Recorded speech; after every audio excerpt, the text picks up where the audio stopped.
Goeiemôre vriende, baie welkom by ons diens. Ek wil graag met julle 'n paar afkondigingkies deel, wat ons net bietjie onder julle aandag wil bring. Die eerste dingetjie gaan maar oor ons tye. Julle sal sien ons het nou weer dienste in die oggend, wat julle kan bywoon, 8 voormiddag en 9 voormiddag, en dan om 20 voor 10 ons kategese so direk na die tweede diens. Dit is vandag en volgende Sondag, as oom Johanna nie bewoord is, ook weer so. Dan by ons voorbinding dink ons spesifiek aan Frik en Kotie Janse van Rensburg. Frik is baie siek in Klerksdorp in die hospitaal. Ons dink aan hom en aan sy familie. So ook aan Kevin en Melissa Smit, hulle ou klein ding wat vroeggebore is en steeds in die hospitaal is. Ons gebed is dat die Here daai ou klein seentjie sal aanraak. Bertus en Leonie Moelman, hy sterk tuis aan na COVID. Ook oom Willie Brits wat steeds behandeling kry. Ons dink aan hom en Tannie Hannetjie. Ons dank ook die Here vir almal wat gesond geword het van COVID, vir almal wat veilig bewaar is, en vir elkeen oor wie hy sy hand so getrou hou. Dan ons eredienste is nou weer oop, so julle kan weer bespreek. Julle kan by die kerkkantoor bespreek in die middag van 2 uur tot 5 uur asseblief, dan is ons kantoor oop. So gee maar asseblief jou naam op, dat ons net beheer kan hê oor die getalle.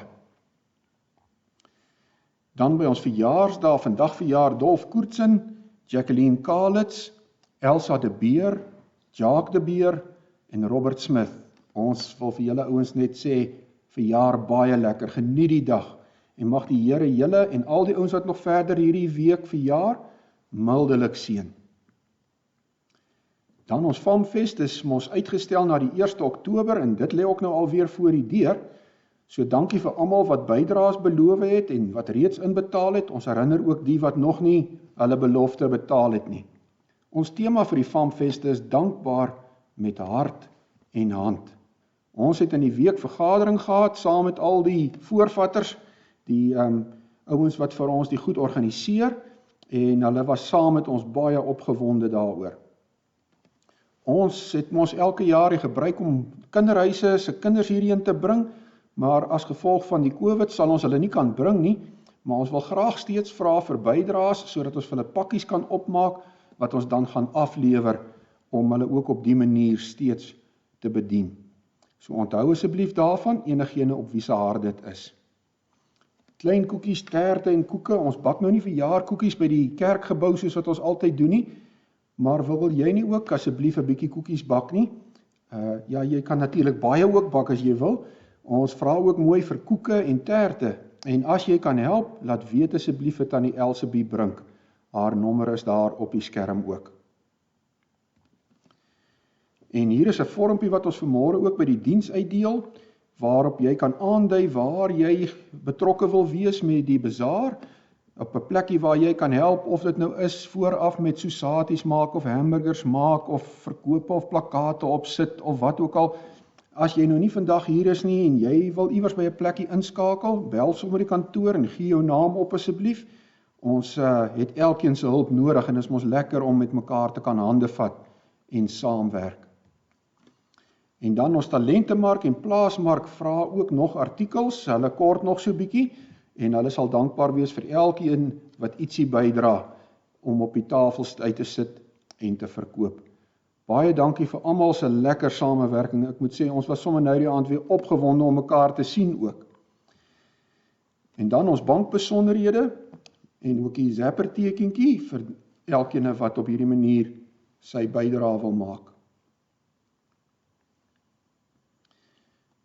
Nou ja, vriende, ons tema vandag is loof die Here, want hy is goed. Kom ons buig saam voor die Here. Hemelse Vader, ons buig vanmôre voor U, ons groot God, ewige Vader. Ons wil maar net vanmôre vir U sê, Here, daar is niemand soos U nie. En ons dank U vir U troue liefde wat ons elke dag vashou, wat vir ons dra deur die lewe. Ons eer U. En ons wil vanmôre ook met U ontmoet. Ons is hier, Here, omdat ons vir U liefhet. Amen. Ek groet julle in die naam van God ons Vader, Jesus ons Verlosser en die Heilige Gees. Kom ons sing lekker saam so 'n mooi lied. Die lied se naam is Ek weet verseker, en saam met hom sing ons dan ook daardie gedeelte wat sê God is liefde. So kom ons sing lekker saam.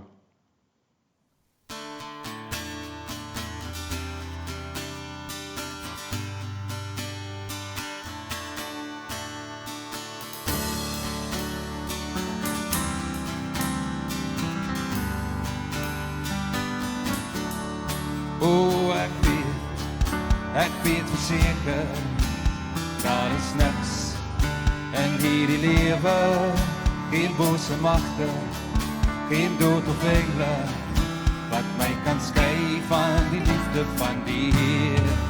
O, ek weet verseker, daar is niks in hierdie lewe, geen bose magte, geen dood of engele, wat my kan skei van die liefde van die Heer. As God dan vir my is, wie sou my kan teenstaan, om nog beskuldigings teen my in te bring? En as die Vader my in Christus vrygespreek het, wie sal hom kan keer as hy besluit om my te sien? Ek weet verseker, daar is niks in hierdie lewe, geen bose magte, geen dood of engele, wat my kan skei van die liefde van die Heer.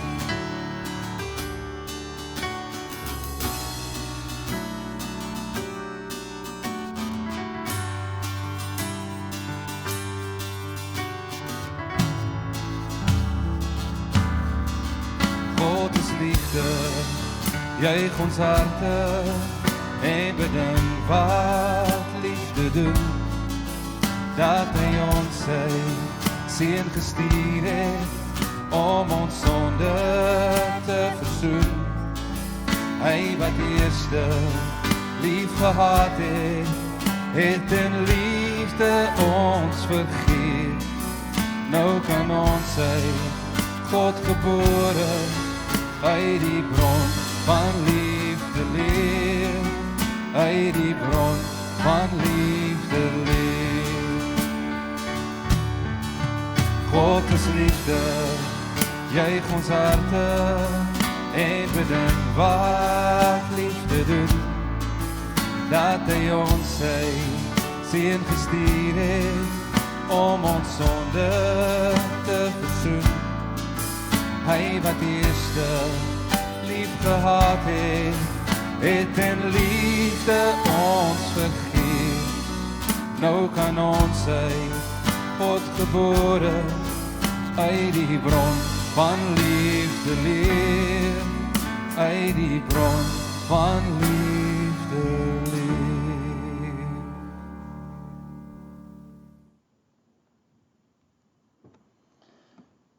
Vriende, ek hoop julle kon dit sommer lekker saam sing.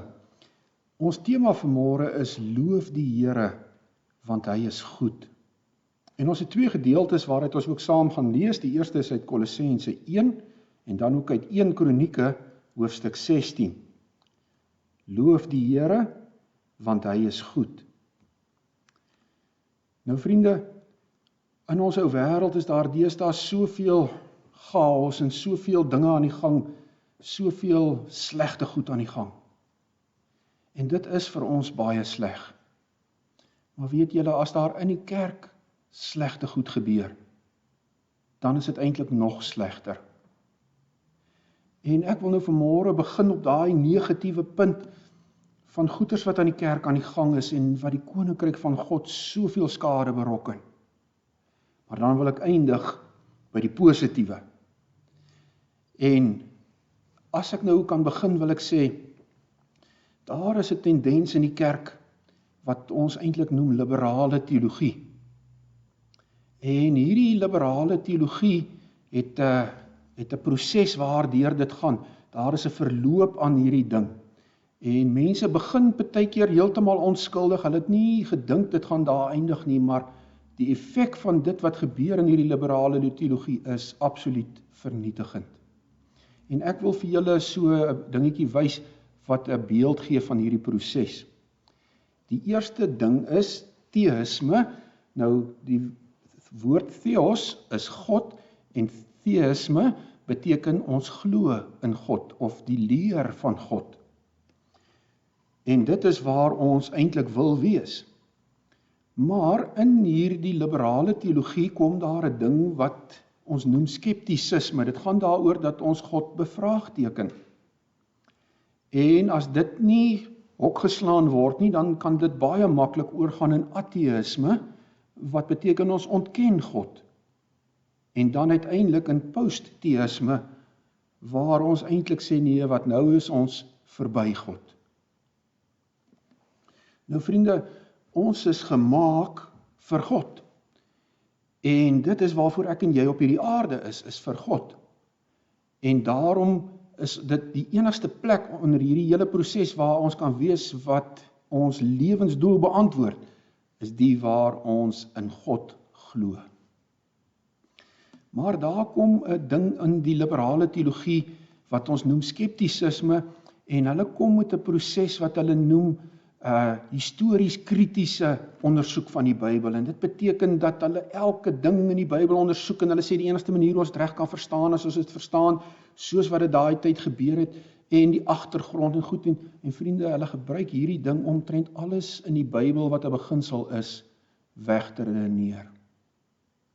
Dit gaan daaroor dat mense het baie keer vrae oor God wat legitieme vrae is, wat nie verkeerd is nie, maar om te probeer om daai vrae by ons weg te vat, of goed wat ouens pla in die leer van die kerk, of dit wat ons in die Bybel lees, dan wil hierdie ouens dit verander, sodat dit nie vir mense afronteer nie. En dit veroorsaak 'n reuse probleem. As hierdie ding aanhou en ons begin dele van God se karakter uitsny en uit die woord uitsny en so, dan bly daar eintlik geen fondament meer oor nie, en dan gaan jy baie maklik oor in ateïsme, wat beteken jy glo nie meer in God nie, jy glo nie eintlik meer dat daar 'n God is nie.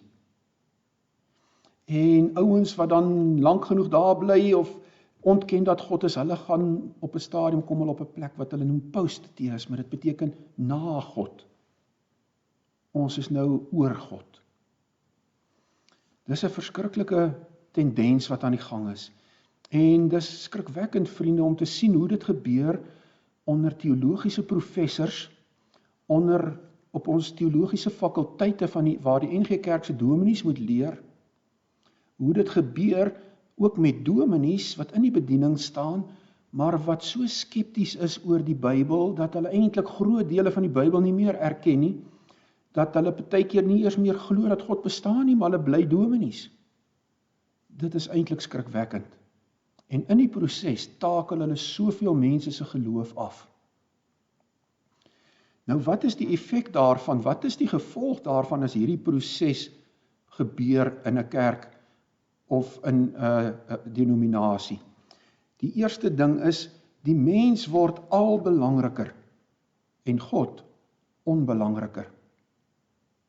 Die gevolg is dat God moet eintlik inpas by die mens. Nou, God doen dit natuurlik nie, maar die mens pas dit wat ons oor God leer en dink in by die mens, in plaas daarvan dat die mens inpas by God. Dan word die menslike oordeel en vermoë die bepalende faktor. God kan nie daar buite beweeg nie. As daar iets is wat ons nie kan verstaan nie, of wat vir ons lyk asof dit onwetenskaplik is, dan kan dit net nie so wees nie. En in die proses gebeur 'n verskriklike ding. Die mens word eintlik God in sy eie oë. So vriende, hierdie gevolg van die proses van wegbeweeg van om in God te glo, om te glo wat hy vir ons oor homself vertel, rondom sy karakter en rondom dit wat hy doen en gedoen het. Hoe verder ons van dit af wegbeweeg, hoe meer maak ons God in ons eie oë kleiner en onsself groter.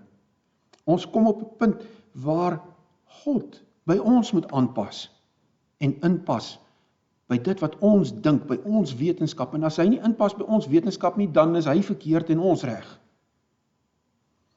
En dit kom op 'n punt aan waar mense nou eenvoudig net nie meer dit wat in die Bybel staan wil aanvaar nie. Baie van die professors op teologiese fakulteite op hierdie stadium glo eenvoudig nie meer dat God die skepper is nie. Hulle leer die studente, dit was maar net 'n storie wat daai tyd vertel is, om vir mense so half 'n verklaring te gee, maar dit is nie wetenskaplik nie. Ons weet mos nou uit die wetenskap dat alles met 'n groot ontploffing ontstaan het. En daarom is die eerste 3 hoofstukke van die Bybel maar net 'n mite. Dit het nie regtig gebeur nie. God het dit nie geskep nie. En ek sal nou 'n bietjie praat oor die implikasies daarvan. Maar dit kom op die plek, vriende, waar ons sogenaamde wetenskap, dit wat ons ken en verstaan, word die maatstaf vir wat God kan en wat hy nie kan nie. En so word die mens eintlik sy eie God. Hy word die een wat in beheer is.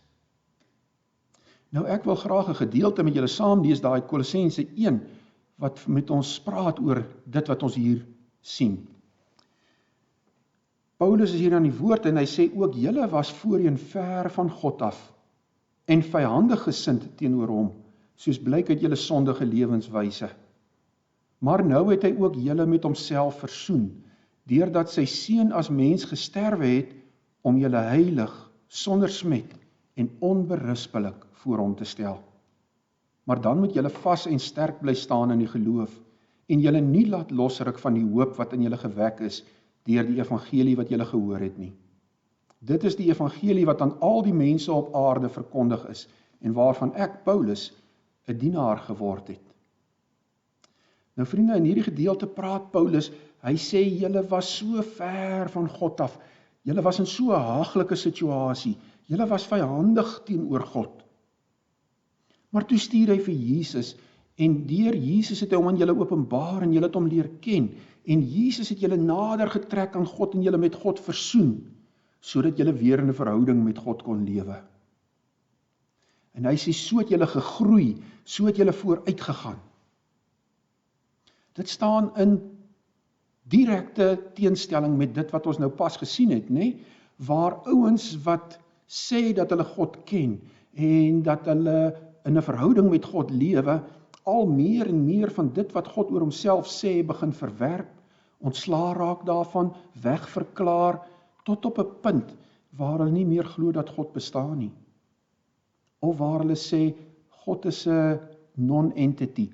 Hy is nie eers meer op die radar nie. Ons dink nie meer eers aan God nie. Dit is agteruitgang. En Paulus sê, ons moet daarvoor oppas. Kyk nou net hier in die volgende prentjie. Ek wil sê, hierdie proses wat ek nou beskryf het, wat gebeur in so baie gemeentes en mense se lewens in die kerk, is nie vooruitgang nie, maar veragtering. Dit is om agteruit te gaan. Waar jy by God was, beweeg jy nou al verder en verder van hom af weg. Jy was met hom versoen, en nou draai jy weer die rug op hom.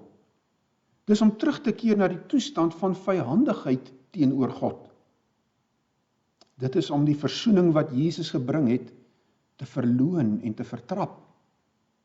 En dit is die toppunt van dwaasheid. Die Bybel sê mos, die dwaas sê, daar is geen God nie. Daarom is dit dwaasheid, vriende.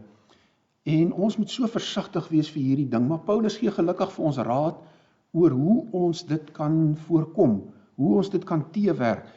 En hy gee dit vir ons in hierdie gedeelte wat ons gelees het, wanneer hy sê, maar dan moet julle vas en sterk bly staan in die geloof, en julle nie laat losruk van die hoop wat in julle gewek is toe julle die evangelie gehoor het nie. Julle moet vas en sterk bly staan in die geloof. En julle moet julle nie laat losruk nie. Ai vriende, dit is so hartseer as ek hoor hoe mense losgeruk is van hulle geloof. En dit is 'n skrikwekkende ding. Hoe mense wat die Here Jesus leer ken het en wat 'n pad saam met hom geloop het, na hierdie teologie en redenasies en goed luister, en dan van God al wegdraai. Dis skrikwekkend.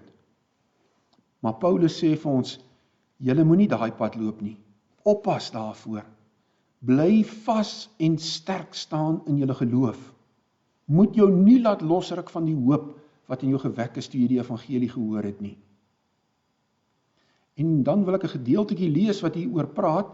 Dit kom daai 2 Kronieke en dit praat oor die tabernakel. Dit praat nou hier oor die Israeliete en daar staan, want ons vaders het ontrou gehandel en gedoen wat verkeerd was in die oë van die Here onse God. En hulle het hom verlaat en hulle aangesig van die tabernakel van die Here afgewend en dit die rug toegekeer.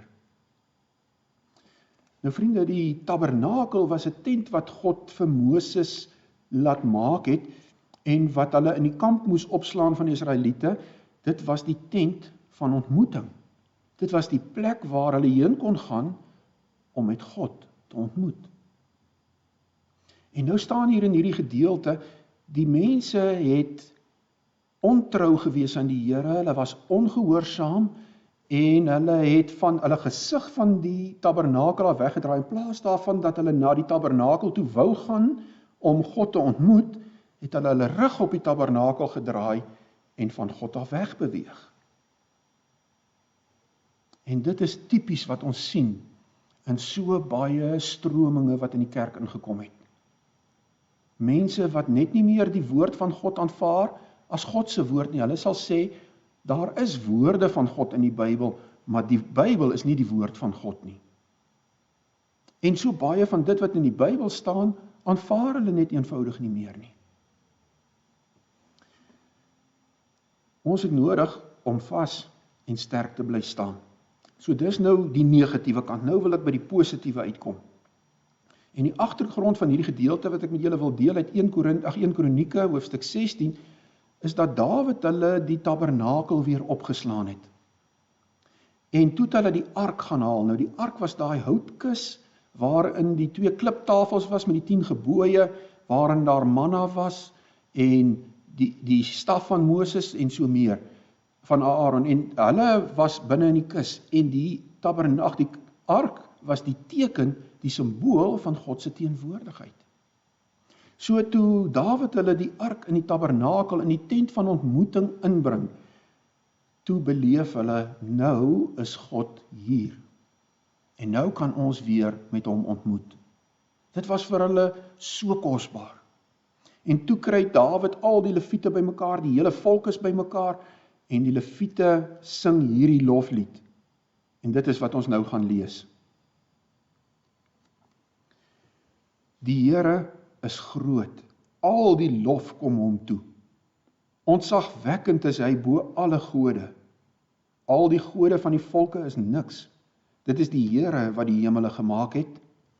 Majesteit en luister straal van hom uit. Krag en vreugde vul die plek waar hy is. Prys die Here alle volke, prys die Here om sy eer en mag. Prys die Here om die eer van sy naam. Kom na hom toe, bring vir hom offers, buig voor die Here by sy heilige verskyning.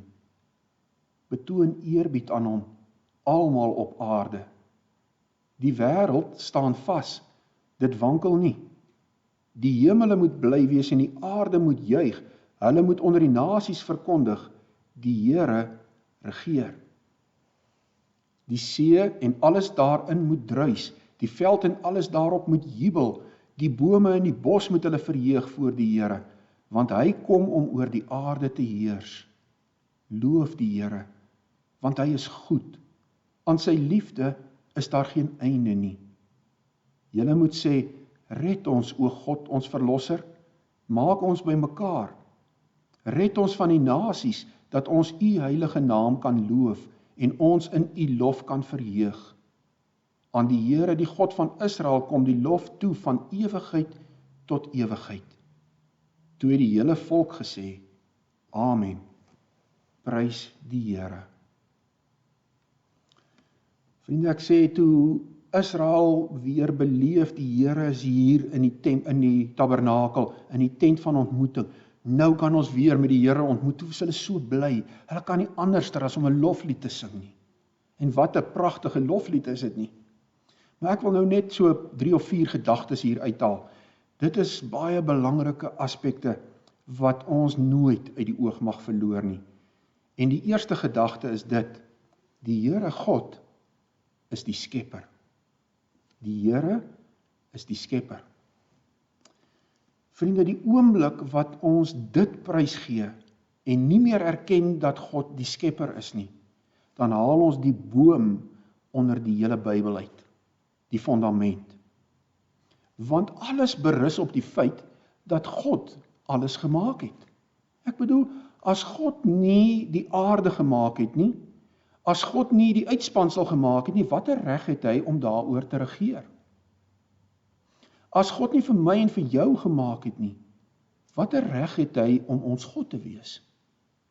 En om van ons rekenskap te vra? Alles berus op die feit dat hy God is. Dat hy die skepper is. Dat hy die een is wat alles gemaak het. En dis hoekom die duiwel so te velde trek teen hierdie beginsel en sogenaamd wetenskaplik bewys dat dit nie God is wat dit geskep het nie, maar dat dit deur 'n groot ontploffing gekom het. Hy wil net nie hê dat ek en jy moet vas staan in hierdie wete dat God is. Dat hy die skepper is nie. Want die oomblik wat ons dit erken, dan beteken dit, hy die reg om koning te wees. Hy die reg om rekenskap te vra. Hy die reg om oor my lewe te heers. En dit is wat die duiwel ten alle koste wil vermy of uit die weg ruim. So die eerste belangrike ding wat in hierdie gedeelte na vore kom is, die Here is die skepper. Dawid praat, of hierdie lied praat, dat daar is baie gode van verskillende volke en goed, maar hoog bokant hulle almal troon die Here. Hoekom? Wat maak hom anders? Hy is die skepper. Hy is die skepper. En dan, omdat hy die skepper is hy die heerser oor hemel en aarde. Dit beteken, omdat hy alles gemaak het, het hy die reg om te heers. Het hy die reg om koning te wees. Dis syne. Die aarde is syne, die hemel is syne, die uitspansel is syne, ek en jy is syne. Daarom mag hy koning wees. En niemand anderster kan koning wees soos wat hy koning is nie. En dan, hy is almagtig. Hy is almagtig. En dis een van die goed wat so ten gronde gaan in hierdie nuwe teologie wat ons kry, die liberale teologie. Elke wonderwerk van God in die Bybel, wat nie wetenskaplik verklaar kan word nie, wat mense nie kan verstaan nie, dit word gesê, dit was net 'n storie. Dit het nie regtig gebeur nie. Asof God onderworpe is aan ons verstaan, aan dit wat ons kan verklaar, aan die natuurwette. Hy is die een wat dit geskep het. Hy kan enige tyd 'n natuurwet omdraai of verander. Hy bly God. En die feit dat hy die skepper is, bevestig sy almag. Dit bevestig hoe groot hy is, dat hy dit alles kon gemaak het. So, dit alles berus op die feit dat hy die skepper is. En dan, hy is die hoogste autoriteit en hy is lofwaardig. Die hoogste autoriteit, hoekom? Want alles behoort aan hom. Hy het alles beplan, hy het dit gemaak, hy hou dit aan die gang. En daarom is hy die hoogste autoriteit. Hy is die een aan wie elkeen van ons gaan rekenskap gee oor ons lewe. Oor of ons in hom glo of nie. Oor wat ons gemaak het met sy seun. Het ons hom ontvang of het ons hom nie ontvang nie? Hy het die reg om dit te vra, om dit te doen, want hy is die skepper. Hy is ook lofwaardig, want hy het alles gemaak. So vriende, ons het nodig om vir hom te eer, omdat hy die een is wat dit gemaak het. As ons net kyk na wat hy alles gemaak het, as ons kyk na die berge, na die sterre, as ons kyk na mense en die wonderlike detail waarmee hy 'n mens se liggaam aan mekaar geweef het, hoe kan ons anderster as om hom te loof en te prys? En dan, as ons afsluit, beteken dit alles. Hy is goed, en aan sy liefde is daar geen einde nie. Ja, toe die mens ver van God af was, hom vyhandig gesind was, het God alle reg gehad. Hy is die skepper, hy is die een wat ons gemaak het hy alle reg gehad om ons te verdelg. Maar so lief het God die wêreld gehad, dat in plaas van ons te verdelg, hy vir Jesus stuur, om te kom soek en red wat verlore gaan, om ons terug te wen, en ons terug te bring in 'n verhouding met God, sodat ons weer daai ontmoeting kan hê, soos by die tabernakel. Maar nou het ons nie nodig om meer na 'n tent toe te gaan, na 'n plek toe waar ons met hom ontmoet nie. Hy het deur sy gees binne in my kom bly, en ek is nou as ware sy tabernakel. Hy bly in my, en ek kan binne in my met sy gees ontmoet. Ja, die Here is goed. Aan sy liefde is daar geen einde nie. En daarom, liewe boetie en sussie, het ons oorvloedige rede om hom te loof en te prys. As ek afsluit, wil ek 'n waarskuwing rig en 'n oproep. Die waarskuwing is, moenie luister na iemand wat vir jou die mekaar maak, wat die waarheid van God se woord in twyfel trek nie.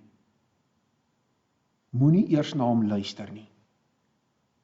Maar aan die ander kant, verheug jou in die Here. Verheug jou daarin om jou gesig na hom toe te draai en met hom te ontmoet. Hy is die God wat jou gemaak het, die een aan wie jy behoort. Loof hom met alles wat in jou is. Amen. Kom ons bid saam. Vader, hoe sal ons ooit vir U genoeg kan loof en prys? Die oneindige groote skepper God, skepper van hemel en aarde. Ook vir my en vir elkeen van hierdie boeties en sissies het U gemaak. Ons is U sin, Here, ons is vir U gemaak. En U is ons God.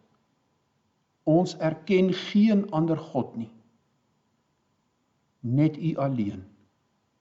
En Here, ons doen dit met vreugde, want ons het U leer ken as goeie God, as die een wat so vol liefde is, selfs al verdien ons dit glad nie.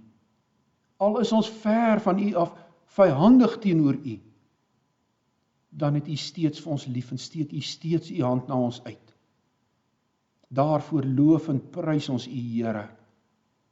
Mag U naam altyd verheerlik word, deurdat ons U erken vir wie U is, en dat ons met U saam lewe, elke dag van ons lewe. In Jesus naam. Amen. Kom ons sing daai pragtige lied, Prys die Heer. Dit is pas so mooi aan by dit wat ons ook nou gepraat het.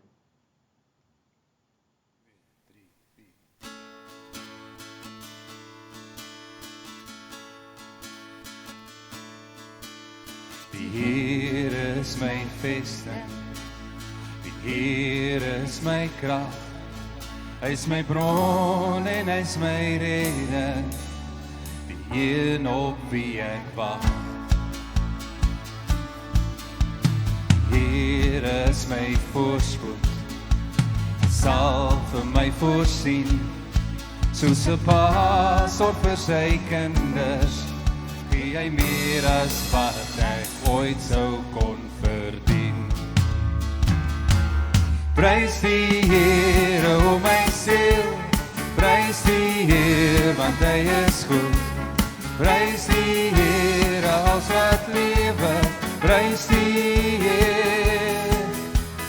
Prys die Here, o my siel, prys die Heer, want hy is goed.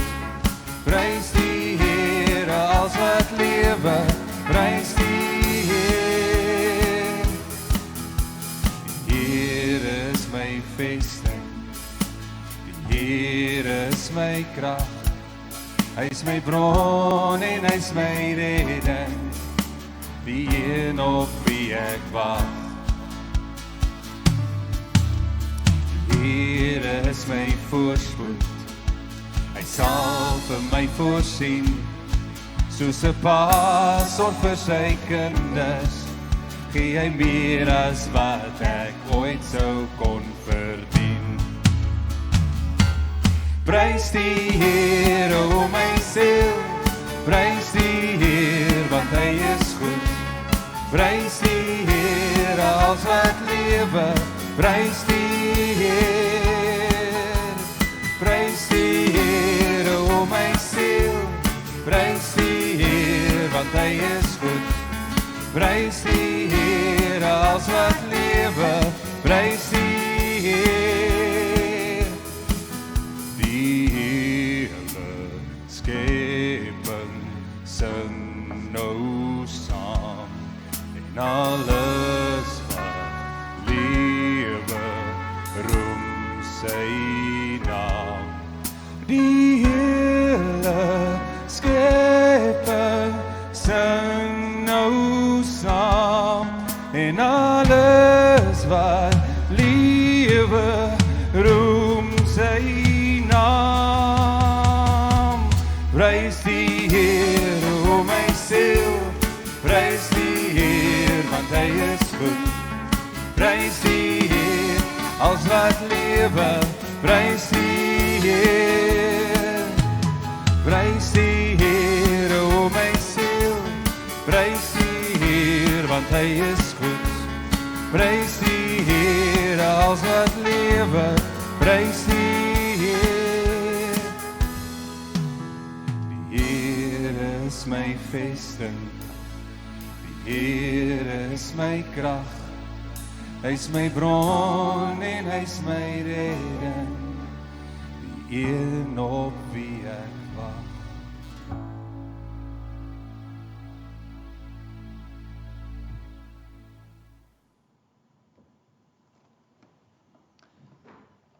Daar sy vriende, ek wil graag net die seën van die Here op julle afbid, en ek wil dit doen aan die hand van daai gebed van Paulus in Efesiërs hoofstuk 3. Hy sê, ek bid dat Christus altyd deur die geloof in julle harte sal woon. Ek bid dat julle in die liefde van God gewortel en gegrondves sal wees. En ek bid dat julle heeltemal vervul word met die volheid van sy Gees. Amen.